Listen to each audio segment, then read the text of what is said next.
যারা স্টুডেন্ট শেষ হয়েছে, অর্থাৎ আপনার বয়স 23 বা 24 বা 22, আপনি অনার্স কমপ্লিট করেছেন কিন্তু আর বা ডিগ্রি কমপ্লিট করেছেন কিন্তু আর পড়াশোনা করছেন না, আপনার বয়স 24-25 হয়ে গেল, অনার্স কমপ্লিট করার পর 2 বছর চলে গেছে, আপনি বেকার, যেন চাকরি পাচ্ছেন, এই ক্ষেত্রে আপনাদের করণীয় কী? এই ক্ষেত্রে আপনারা কীভাবে আপনাদের ভিসার আবেদন করবেন? অনেকে আজকে একজন আসছিল, তার বয়স 26, ঢাকা ইউনিভার্সিটি থেকে উনি পাস করেছেন আরও 3 বছর আগে, 23-এ পাস করেছেন, 24-25 3 বছর যাচ্ছে। এখন উনি আবেদন কীভাবে করবে? তথ্য নিতে আসলো। এখন এসব ক্ষেত্রে তো মুশকিল হয়ে যায়, সঠিক তথ্য কীভাবে দেবো? এগুলো আসলে কিছু কোথাও বলাও নাই। এই সব ক্ষেত্রে কী করবেন? এইসব ক্ষেত্রে আমার যে সাজেশন হচ্ছে, এই অনুযায়ী অনেকে সাজেশন দিয়েছি, আবেদন করেছে, আলহামদুলিল্লাহ তাদের ভিসা হয়েছে এবং জমাও নিয়েছে।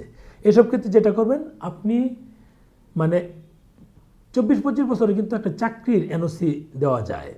আপনার একটা চাকরির এনওসি দিতে না পারলে আপনাদের নিজের নামে একটা ট্রেড লাইসেন্স করে ফেলেন। ট্রেড লাইসেন্স করলে আপনি ব্যবসায়িক হিসেবে ট্রেড লাইসেন্স দিতে পারেন। এলাকায় যদি থাকেন 1000-1200 টাকা দিয়ে করে ফেলেন। যদি সিটিতে থাকেন তাহলে বেশি লাগবে, ট্রেড লাইসেন্স করে দিতে পারেন।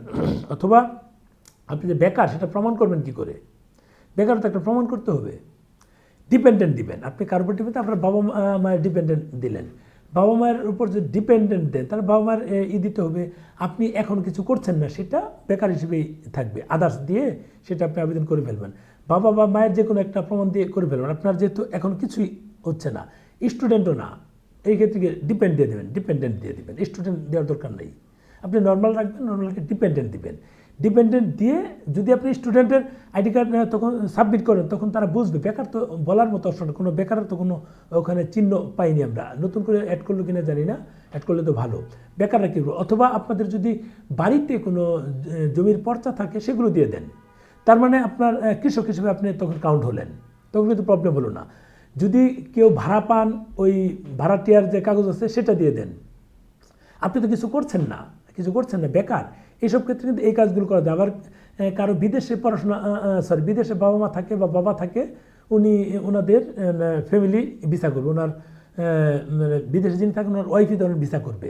এখন কী করবে? ওনার এই যে প্রবাসী, যে ওনার পাসপোর্ট আছে, ওনার যে ভিসা আছে, ওনার যে আরও তথ্য প্রমাণ আছে, উনি প্রবাসে থাকে, এগুলো সহ আপনি প্রমাণ হিসেবে দিয়ে দেবেন, বাকিটা হাউস ওয়াইফ দিয়ে দেবেন, কোনো অসুবিধা নেই। ডিপেন্ডেন্ট ওনার উপরে দিয়ে দেবেন, উনি প্রবাসী, ফরেনার, প্রবাসী, এরকম দিয়ে দিলেন। আমার তো বললাম যে যদি বাড়ি ভাড়া হয় বা দোকান ভাড়া হয়, এগুলো ভাড়াটিয়ার কিছু প্রমাণ দিয়ে দিবেন। প্রয়োজন একটা স্লিপ তৈরি করেন। এখন যদি বলেন যে আমাদের স্লিপও নাই, তাহলে আপনার আবেদন করার দরকার নেই, কিচ্ছু করার দরকার নেই। এটা তো আপনারা চান যে, মানে প্রশ্ন দেখে আমি অবাক হই, মানুষের প্রশ্ন, মানে তাদের প্রবলেমটা আমাদের কাছে দিয়ে দিচ্ছে সমাধান করার জন্য। যে পর্যন্ত সমাধান না করব, এই পর্যন্ত তাদের প্রশ্ন থাকতেই থাকবে। মানে তারা জন্মই নিয়েছে, তারা অন্যের কাছ থেকে সমাধান নিয়ে চলবে, এবং আমাদের জন্ম হয়েছে তাদের সমাধান করার দায়িত্ব, এটা আমাদের দায়িত্বের মধ্যে পড়ে যায়। মানে কোনো জিনিস তারা করবে না যে এটা নাই, ওইটা নাই, সেটা নাই, অমুক নাই, তুমুক নাই, মানে শর্টকাট সমাধান চাই। আমরা হচ্ছে আমরা বাঙালি। আমাদের বাঙালির কাজ হচ্ছে আমার প্রবলেমটা অন্যের গাড়ি চাপিয়ে দিয়ে তার কাছ থেকে সমাধান বের করে নেওয়া। এটা হচ্ছে আমাদের ফুল বাঙালির কাজ। খেয়াল করবেন, আমাকে দিয়ে অনেকে কিন্তু আমাকে নিয়ে নেগেটিভ মন্তব্য করে। কেন করে?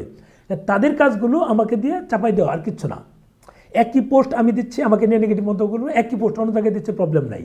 এই যে নিয়ে দিলাম, এই 5 বছরের ভিসা নিয়ে দিলাম, মানে বড় বড় যে কটা কোম্পানি আছে, বড় বড় যারা এজেন্সি, সবাই পোস্ট দিল, আমাকে নিয়ে মন্তব্য করেছে। আমি বলেছি যে আমি ভুয়া পোস্ট দিয়েছি। পত্রিকার নিউজ কিন্তু এগুলো আমি ভুয়া দিয়েছি, আমি পত্রিকার সোর্স দিয়ে দিলাম যে এই পত্রিকায় আসছে, তারপর আমাকে বলছে আমি মিথ্যা তথ্য দিই। মানে এ হচ্ছে আমরা বাঙালি। মানে যেভাবে হোক আমাদের যাক, ওদিকে না যাই। এখন আপনারা যারা মানে বেকার আছেন তাদের ক্ষেত্রে যেটা বললাম সেভাবে করেন, আশা করি ইনশাল্লাহ ভিসা হয়ে যাবে, ইন্ডিয়ান ট্যুরিস্ট ভিসা।